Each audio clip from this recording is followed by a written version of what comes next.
আনোয়ারা চৌধুরী এই একটা নাম রাজধানী তো বটেই, গোটা রাজ্যের ছাত্র সমাজের কাছে এই মুহূর্তে বহু চর্চিত। শুধু ছাত্র সমাজ কেন, শুভবুদ্ধি সম্পন্ন সকল অংশের মানুষের কাছে আনোয়ারার মৃত্যু রহস্য আলোচনার অন্যতম বিষয়বস্তু। একের পর এক আন্দোলনে রাজধানী আন্দোলিত হলেও আনোয়ারার মৃত্যু রহস্য এখনও অন্ধকারই রয়ে গেছে। রহস্য উদ্ঘাটনে প্রশাসনের ধীরগতি নিয়ে প্রশ্ন উঠছে জনমনে। ছাত্র সমাজ একের পর এক আন্দোলন চালালেও ওই কলেজ ছাত্রীর মৃত্যু রহস্য এখনও অধরা।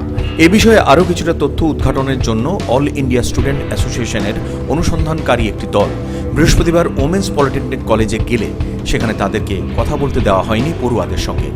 ভারপ্রাপ্ত প্রিন্সিপালের সাফ কথা, ছাত্রীদের সঙ্গে কলেজের ভেতর কথা বলা যাবে না। ছাত্রীরা তাদের সহপাঠী আনোয়ারার বিষয়ে কথা বলতে চাইলেও কলেজ কর্তৃপক্ষের অসহযোগিতা স্বাভাবিক কারণেই প্রশ্নের মুখে এসে দাঁড়িয়েছে। এই কলেজের ছাত্রীরই রহস্যজনক মৃত্যু নিয়ে কেন সহপাঠীদের কথা বলতে বাধা দেওয়া হচ্ছে সেই সন্দেহ রয়েছে জনমনে। Bureau report, news vanguard.